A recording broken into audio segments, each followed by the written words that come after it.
you doing? My name's Corey Ibe. I'm a Californian. Means I live in California. I was born in California. That's my nationality. And I want to show you what type of tags a Californian has on their car. So, there's the front. And then we're going to walk around and take a look at the back. And you'll see there's no plates. Now, the reason why there's no plates is not because I'm trying to get away with anything. I'm actually following the law. There's a type of citizenship that anybody who is born within the borders of California, is stated in the Constitution of 1849, that they can avail themselves of. It's a different form of government. Our great-great-grandparents were tricked into thinking that they were establishing a new constitution for the state of California, that state being the state that entered the Union in 1850. And what it really was a scam by the federal government. Now those laws, that state, and those people known as Californians who are in possession of the country of California, they're presumed by law, or presumed in law, to both exist, and the state is presumed to exist in Texas v. White. So let's go for a drive, and if we get lucky, we'll get pulled over. Actually, I'm just kidding. I don't want to get pulled over. I've been pulled over plenty of times, and I've demonstrated that if I get pulled over, it can be a devastating blow to a career. So let's talk about it. Set this up. All right. Now, it's not the absolute best angle ever, but with the equipment I have, it's the best I can do. So I'm sorry, it's a warm day today, so I have the air conditioning running. So there might be a little sound there, and the equipment that I have might make this a little bit bumpy. But what we're going to do is we're going to go for a drive, and we're in Los Angeles, California. I'm in the Lake Balboa area of California. A friend of mine lives here. I spend a lot of time here. But let me start with the basics. In 1849, the people who were in the territory of California, now California Alta, the Northern California, which was what Mexico referred to this area as, that was ceded to the United States as part of the Treaty of Guadalupe Hidalgo. The United States came to possess that land, and it was under a territorial form of government. And when the people of California adopted the Constitution of 1849, for a time period between the adoption of the Constitution and September 9th of 1850, California was its own country. California had its own people. Those people are known as Californians. And if you use the term Californian, that's supported in the United States Style Manual. So I believe the Style Manual is from the Government Printing Office, and you can look that up. Now, going back to California, before it entered the Union, those people, those Californians, were their own citizens. They had nothing to do with the United States of America. They weren't subjects of the United States. They weren't citizens of the United States. They were citizens of California. And when California entered the Union in 1850, their citizenship did not change. When California entered the Union in 1850, from 1850 to 1879, if the president, and I'll give you General Orders 13 by Abraham Lincoln as a great example, when the president issued an executive order or anything came down from the federal government, it did not apply to the state or the state citizens. it applied to only employees of the federal government. And at that time, in 1850, when California entered the Union, it was very easy to tell the difference between somebody who was federal personnel, subject to executive order and subject to all the administrative rule of Washington, D.C. By the way, those people don't have the same rights as a citizen of the state. They're an employee of the federal government. Well, Abraham Lincoln, going back to kind of the jurisdiction a little bit, and I'm sorry, this is just off the fly, so I've been known to ramble a little bit. Right now, we're on the 405 South. We're about to go onto the 101. Let's go north for a little bit. We'll head towards LA and then come back, head towards downtown LA. This is actually Van Nuys, a city within LA, right at Burbank Boulevard, if you care to look it up on a map. Those people of California, prior to the Civil War, they were considered a free state. Now, racism was horrible. Comparatively speaking to some of the southern states, California was a free state, but still a very difficult time for anybody but white people in California for many different reasons. Now, all of that can easily be fixed, and in fact, some of the problems in the 1849 Constitution have already been deemed unconstitutional. For example, there's an issue where only white people have certain privileges with regard to the state, and that was deemed unconstitutional. So if you're a person of any color other than white, I highly encourage you to look at the protections in the 1849 Constitution of California, look past the idea of what our ancestors had done with racism, and look today, because I think it would be very easy to be able to convene a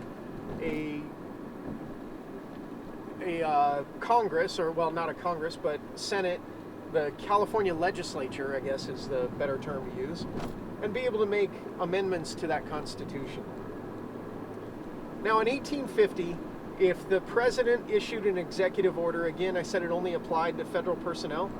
Well, federal personnel back then were really easy to tell. You knew whether a government office was a federal government office or a federal business or a federal entity of any type. And then you could tell the difference between the state. And that became very confusing after the 14th Amendment. You see, in 1850, the federal government did not have citizens of its own. It only had employees. And there was no federal business called the state of California. There was just the United States. And that's what the general government is referred to. When you hear me say the United States, then you know I'm talking about the general government, the federal government. And the United States is located in Washington, D.C. And that's at California Commercial Code 9307H. So taking you back to 1850, if you were one of the California citizens, very, very easy to tell whether or not you were in federal jurisdiction or if you were in state jurisdiction. Mainly because Californians are not authorized to be in federal jurisdiction unless you work for the federal government in 1850. Now fast forward a little bit, and Abraham Lincoln, prior to the Civil War, he was more worried about subversives within our government than outright war with the South. And one of the things that he was concerned about was people not upholding their oath. And prior to Lincoln's order, which has now been codified in Title V, prior to that, every single employee of the government was required to take an oath. But you know what they would do? Is they would just go, oh, I promise I'll uphold the oath, and it was just between you and God. If you didn't uphold your oath, God was going to say, oh, you're a bad person. Well, Abraham Lincoln knew that people who are bad people, they don't fear God, they don't fear their name being destroyed. People who are part of secret societies that sign an oath to each other that absolves them within their secret society to an oath that they would take outward and publicly. Those are very dangerous people. Those are people that seek to destroy they're parasites, and they covet your freedom. And it's very profitable for them to take your freedom from you. So again, Abraham Lincoln was more worried about those people working in government and destroying it rather than outright war. So he signed an executive order known as General Orders 13. It was the executive order that now not only do you have to swear with your hand up in front of an official, but you also have to subscribe to an oath. And that executive order went out and it only applied to federal employees. Didn't apply to any of the employees of the state, because remember, California had its own system of government. And in 1850, all the way up until the new Constitution of 1879, which is not a state constitution as the term state is used in the Constitution itself, in the federal Constitution. That term state has a different meaning. It's a homograph. A homograph is two words spelled the same, sound the same, but have two different meanings. And I'll explain that to my best of ability in just a moment. So Abraham Lincoln signed this executive order that required all federal employees to subscribe to an oath of office. And if they didn't subscribe, well, they wouldn't get a paycheck. Now, why is that important to know? That back in 1860 is when that executive order came out. Why is it important to know that the states weren't subject to that? Well, pretty much today everyone says, when the president does an executive order that's going to take away, your food. I mean, the executive orders that have come out of the White House, it's not just Obama, it's not just Bush. It has been going on in earnest since, many presidents back. Starting with the New Deal in the 1930s, the executive orders have been horrible. But in 1850, going back again, 1860, in that time period when California was running its own government, California had its own naturalization, you could become naturalized as a citizen of California. Now, if you were a resident, well, you were still allowed to vote and everything, but the courts used the term rising to the level of a citizen of California. Now, somebody could come here from China, go through the process at one of the county or district courts, and become a citizen of California. Well, today you can't do that anymore. There's only U.S. naturalization. Now, Abraham Lincoln did this order that didn't apply to any of the states. So what the states did was they quickly followed suit, and they created their own laws and required that each one in the state was required to subscribe to the Constitution, a oath to uphold and defend the Constitution, and it's subscribed. It becomes a contract, and that contract can be picked up by anybody. And if there's a breach of that contract, theoretically, I personally haven't done it. I look forward to being able to do it. But that contract, you can sue for breach of contract. In the law dictionary, I believe it's Bouvier's law dictionary, it could be Black's, but it refers to a subscribed oath as a specialty contract, the highest order of contract, on the order of a deed to your home. So this is a very, very solemn contract. The point of all of this, as I'm trying to drive, I haven't done many videos like this, but hopefully you enjoy it. The point of all this is to demonstrate that the president had no authority to sign an executive order that affected not only the state, but it didn't affect the people of the state. The federal employees that were within the state, it applied to them, but it did not apply to the state or the people. Then in 1879, something happened. Now, fast forward there, they passed a new constitution. This constitution for the state of California is a federal constitution. The 14th Amendment allowed the federal government to have citizens of its own. And the 14th Amendment some people say it wasn't ratified properly or that they turned us all into federal citizens. No, no, no, no. In fact, in a case called Van Valkenburg v. Brown here in California, a woman sued to be able to vote under the 14th Amendment.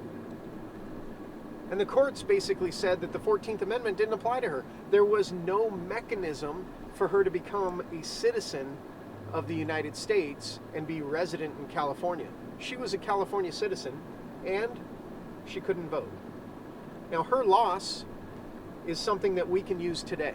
I think it was fantastic that she took the initiative to take the registrar of voters to court.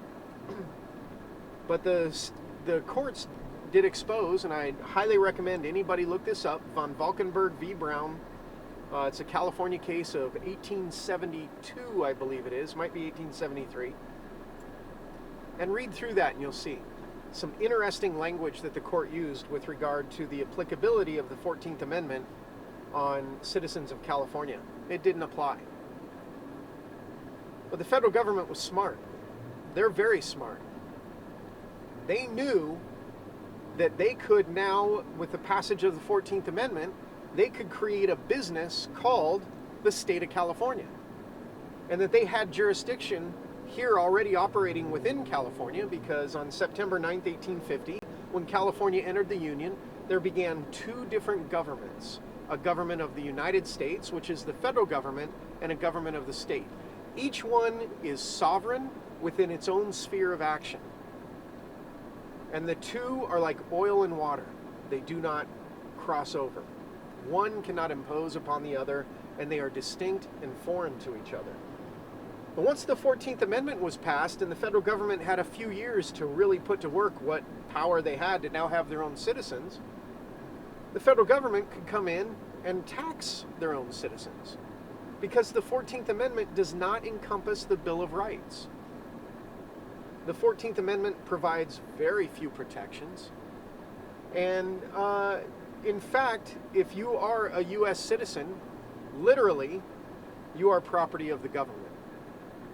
And if you were a slave owned by a vicious slave owner in the South, somebody who would earn their living off the backs and sweat of other people with no compensation, you might find that being a slave of the federal government at the time was a much better deal than being a slave of a plantation owner who would beat you, sell your family, breed you, sell your kids, all kinds of horrible things. And at the time when the 14th Amendment was passed, there was no IRS, there was none of the infrastructure, no Social Security, none of these things that give us all kinds of problems today. Now the 14th Amendment, a lot of people, in my opinion, get it confused. The 14th Amendment gave the federal government no more power than it already had. All it did was allow for the federal government to have citizens of its own. It was not an expansive piece of legislation. Although it was marketed as an expansive piece of legislation. And today, it's automatically assumed that you're a 14th Amendment person. So go back to 1879 when they're using all sorts of wordplay and racism and divisions and all kinds of things to get people to pass this Constitution, which is ridiculous to say the people passed a Constitution, because the people have no authority to do anything in the general government directly. They don't have the authority to pass a Constitution. That's something that the president has exclusive jurisdiction over through executive order. So it's kind of like a whole bunch of people here in California decide to pass a constitution for an area on a military base, let's say Camp Pendleton. And it's trumped up that, oh boy, we got all these problems with racism and everything, so let's pass a new constitution for the state of unobtainium in Camp Pendleton. And they passed that. Well, if that were to pass, the real authority for that constitution would come from the general of the base. He's the one that would decide whether or not there's going to be any type of constitution on his base. And he's the one that's going to decide how that constitution is going to work. It's the same thing with the 1879 Constitution. It's a constitution of the federal government for 14th Amendment citizens.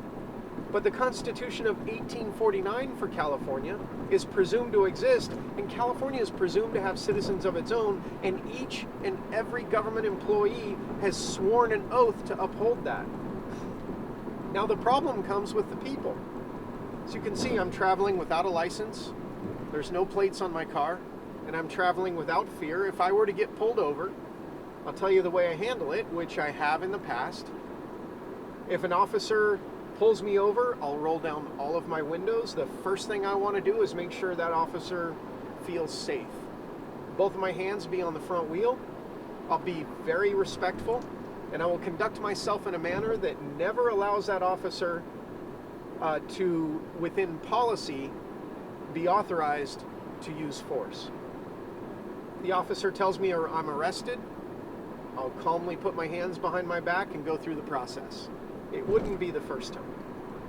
But what I'm able to do afterwards, after the officer has concluded his investigation and concluded his prosecution, now it's my turn. It's my turn to go through and fight back. And that's how the game is played. That's for another video, but I guarantee you, my last ticket, which was driving without a license, they tried to put me in jail for a year. They failed. They lied and cheated and stole and committed perjury and committed felonies in order to get a conviction for a traffic ticket that is an infraction, which means nothing, because what are they going to do? Take away my license? I'm not going to pay them. They can. But I will use all of that to very carefully and methodically go through and do everything I can to inflict as much violent damage as I possibly can using pen and paper and law. And I think I've done a pretty good job of that so far, and there's much more to come for the city of Irvine. And I have no personal vendetta against any officer at Irvine or any officer around the country. But if you lie, if you cheat, and you violate your oath, well, then I'm going to make it a game to do everything I can to prosecute as diligently as I possibly can your violation of your oath. So let's go back to 1879 again. Once that Constitution passed, the federal government actually poached every state employee in California, and nobody knew it. And it didn't appear at the time that anything had really changed. A few words changed here and there. People started being referred to as residents, permanent resident, and so forth. The term United States was used quite often, like, is your presence in the United States authorized under federal law? All sorts of things, but there was no internet back then. It was just only a few rich and elite understood exactly what was going on. And the federal government at that time operated just like the state. The average person would never know that they had wandered into federal jurisdiction without realizing it, because the federal government at the time paid everything in gold and silver. They operated their state, called the state of California, which is located, the headquarters for the state of California, is located in Washington, D.C. at 444 North Capitol Way, Northwest. Let's go ahead and turn around. I'm at Highland Avenue on the 101, which is where the Hollywood Bowl is. Kind of a fun place to be. So the federal government is now operating a for-profit business called the State of California, and over time, they're able to slowly change the game a little bit without people realizing it, and all the time people are screaming, that's unconstitutional, everything else, but they follow the law, because Americans generally are generous, law-abiding citizens. Americans generally love their government. They're willing to pay taxes. They're willing to support their government. And they're willing to put up with quite a bit of abuse because of the treasure they had for freedom. But the politicians in office and the people who sign secret oaths, people who want to destroy those freedoms, they don't care. They want to destroy the country as we know it Not for just money, although there's a large component of money involved in that. But they want to destroy the country for power. That's what it's all about. So I'm going to cover a couple of things of what I had to do to clean up before I took the plates off the car. So, I'm sorry, before I get into that and we finish up with 1850 California a little bit here. California passes the Constitution in 1879, and slowly the federal government begins to institute these different programs that they make it sound like, oh, it's voluntary, it's very good. My great-grandfather signed up for Social Security before it was considered mandatory, and thought it was really important to be involved in it. Now, he was good-hearted, but misinformed for sure. So when you sign up for Social Security under Title 5, Section 552A, Paragraph 13, you're participating in a federal retirement program. You're considered federal personnel. Federal personnel don't have access to the Bill of Rights while they're employed by the federal government. Federal personnel can't say, I demand my First Amendment rights. No, they're subject to executive order of the president, and that's how it should be. I don't see any problem with that. If you don't like it, then don't be federal personnel. Just like if you were to work for IBM and you go in and you want to scream how good Hewlett-Packard is, IBM's going to fire you, they're going to sanction you, all sorts of things. Same thing with the federal government. If you're an employee of the federal government, you got to follow the rules set out by the president and all the administrative rules that are applicable to federal employees. That's one, that's Social Security. If you want to consider yourself a Californian and you're registered to vote, well, then you're interfering with U.S. elections. You can't, it would be like if you're in Texas and then registered to vote in registered to vote in California, you'd be committing a form of voter fraud. So you have to delete your voter registration card. If you have a driver license, first off, if you have a California driver license, do you know you are voluntarily subjecting yourself to the same type of identification the government uses for undocumented aliens? Think about that for a minute. That's ridiculous. What kind of a fool would do that? Well, I guess once you know what kind of fool would do that. So if you look very carefully at the application for California driver license, you'll see that there are certifications in there that waive your Fourth Amendment protections.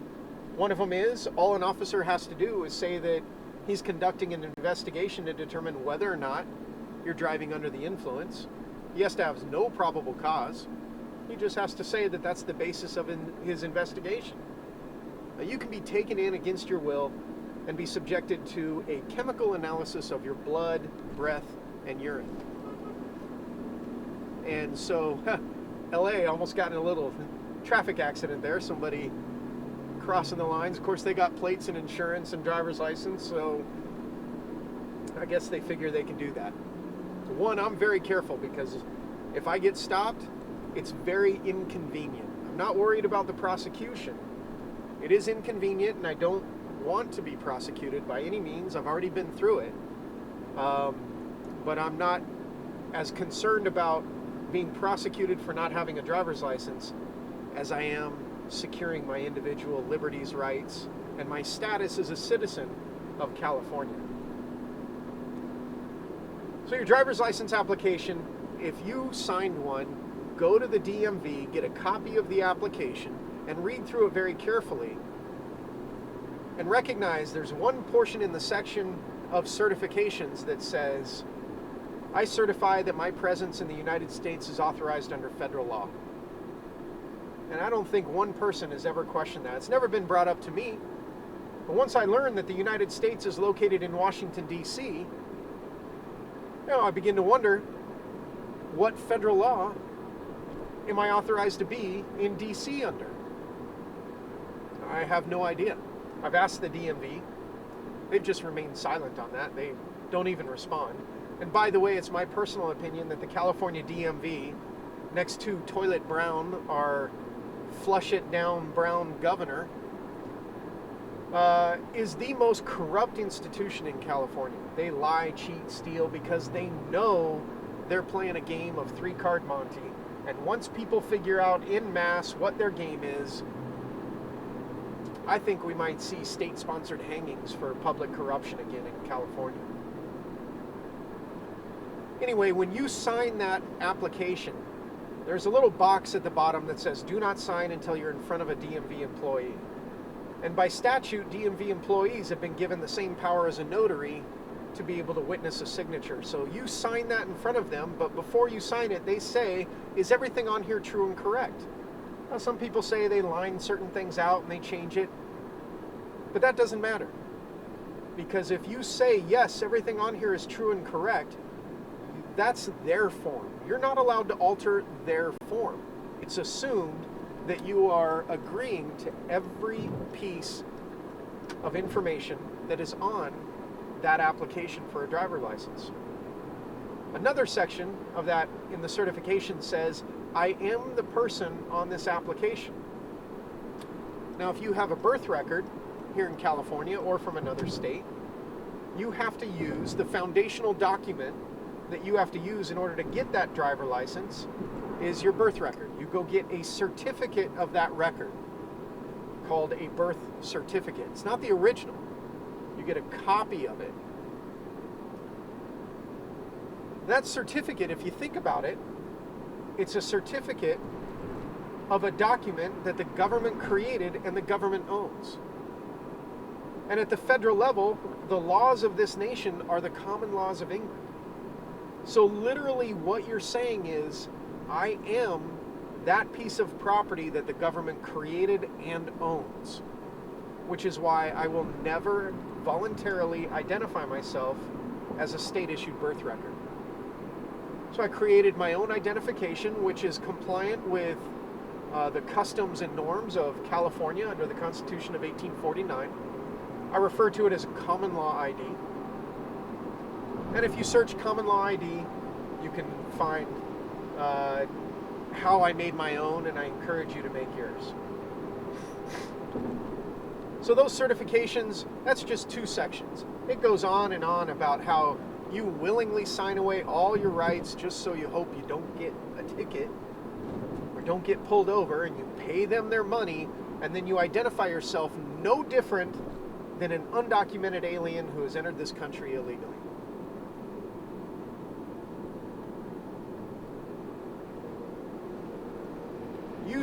I think we're going to have an uneventful time here. It'd sure be nice if an officer passed on this side or behind me so you could see in the camera, but probably not going to happen today. I don't have any contacts with officers anymore. So, and by the way, this makes their job much more difficult because now the police are going to have to determine whether or not it's somebody like me who's in a car with no plates, or is it somebody just trying to get away without paying registration? Which is why, again, if I get pulled over, I show proper respect for the office that the officer holds, and I comply, and I remain very calm and peaceful. But I'm very good at, again, inflicting damage after they're done with their turn and I get my turn. So we've covered voter registration, Social Security, and the driver license. Those are the three big ones. If you have anything else that you've signed paperwork that says I'm, the person on the birth record, different licenses, things like that, well, you'll need to take care of that. But I'm here in California. I would love to meet other people who have taken the steps to maintain their status, their domicile as California 1849. That government is guaranteed to exist by the Constitution of the United States, and every single government official signs an oath to maintain that state will exist. Now, some people say, oh no, the 1879 Constitution replaced the 1849 Constitution. No, it didn't. It runs concurrent with that. The federal government's allowed to have citizens of its own under the 14th Amendment, so it would make sense that those citizens would have a constitution to operate under. And that constitution operates completely within the sphere of influence of the general government, the federal government, the United States. And again, when California entered the Union in 1850, the United States began to operate within the borders of California as stated in the Constitution of 1849. So, I think that hopefully gives you a little bit of where I'm coming from with regard to my idea of state citizenship. So far, I've found a lot of respect from many police officers with regard to my status.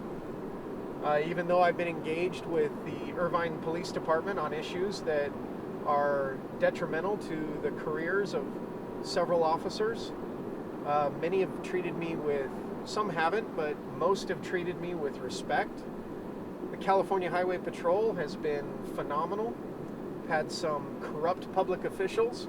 By just asking them a few questions, they've come in and said things like, oh, I'm threatening them. And in fact, Michelle Steele, who is a absolutely corrupt public official, her office filed a report with the California Highway Patrol that I threatened her. That's a very serious crime, and there was no threat.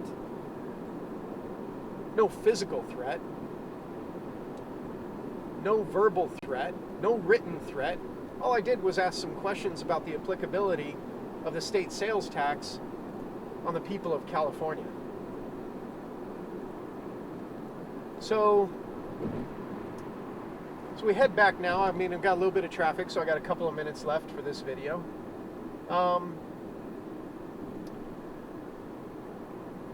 I'd like to encourage you to think a little bit differently. Challenge your deeply held beliefs that you are the person on the birth record. Challenge the deeply held belief that the only citizenship in this country is a U.S. citizen. There's another deeper, more profound level of citizenship that's referred to as state citizenship. It was the type of citizenship that was embraced by the Constitution, and it is the people that make up that political class that are protected by the Bill of Rights. So my name's Corey Ibe. I'm a co-host of the podcast Agenda31.org. My partner Todd McGreevy lives in Iowa. He's traveled, used the airlines using his common law ID. In fact, I have a copy of it that I maintain with me here while I'm out and about. This is a copy of my common law ID to keep with me. It's not magic. Hopefully more and more public officials are beginning to understand how important that document is.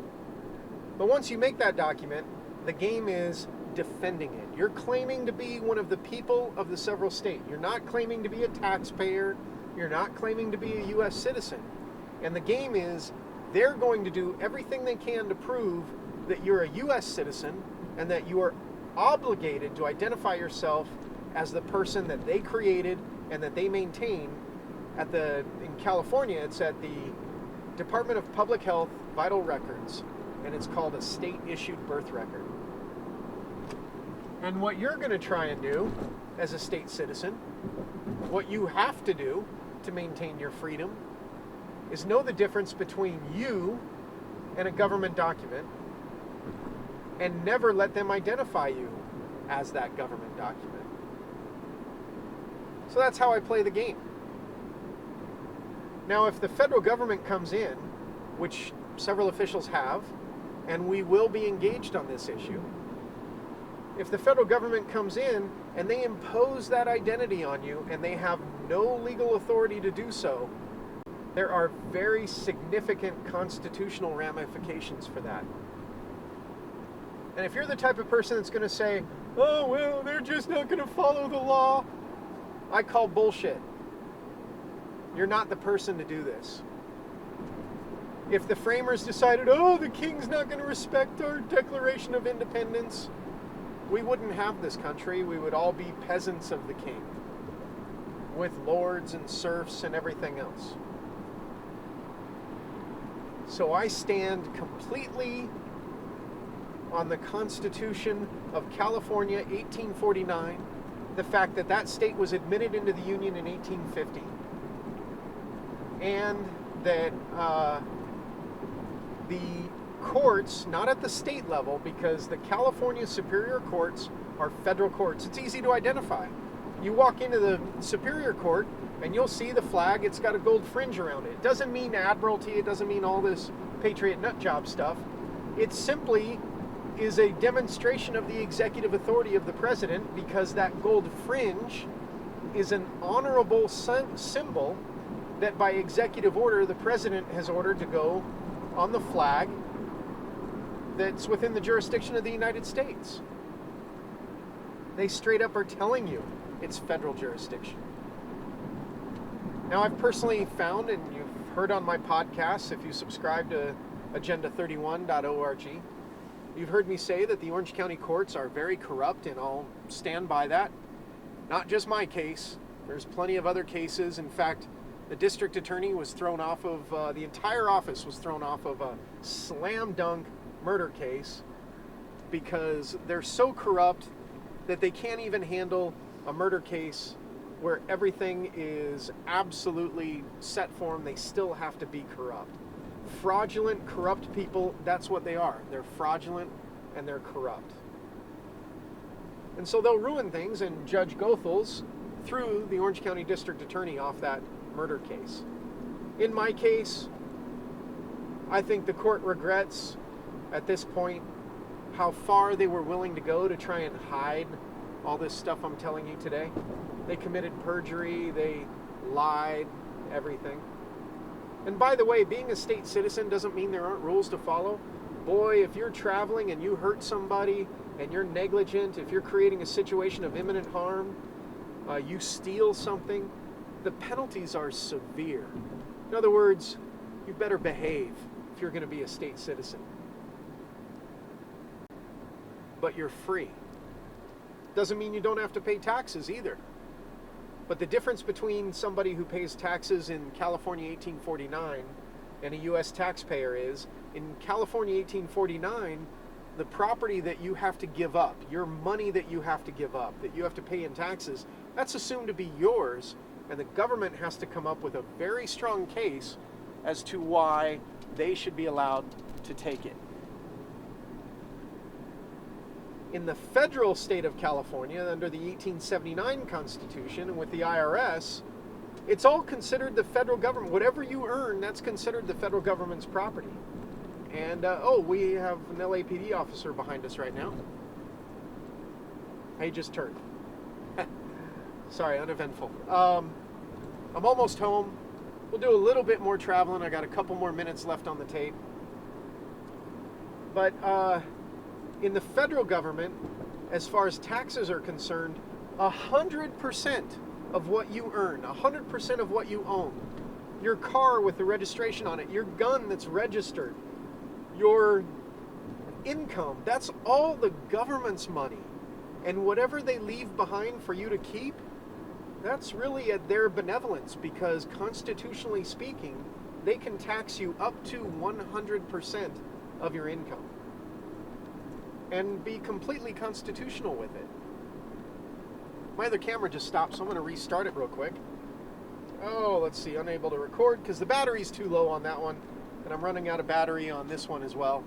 So we'll wrap it up pretty soon. I'm almost home. I'll just got to go around the corner. But anyway, the whole point of this, showing you there's no plates on the car, travel with a little bit of worry because there's not too many people who are standing up to uphold the Constitution and the form of government that the framers put together. Generally because people have been fooled into believing that the administrative government at the federal level was the original government and that things haven't changed. Not at all. The government that we see today would be completely unrecognizable to the framers. And I think in just a few minutes, once they understood what was happening, if you could bring them to this time, they would absolutely know right away what to do.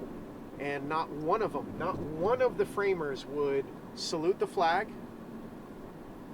I think that that would be an abhorrent political action to the framers.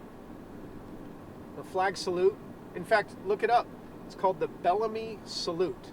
Originally, the flag salute was no different than holding your hand, your palm to the sky, and swearing allegiance to the federal government.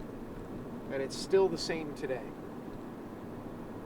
No, the framers, they were citizens of each of their state because there was no such thing in legal sense as a U.S. citizen.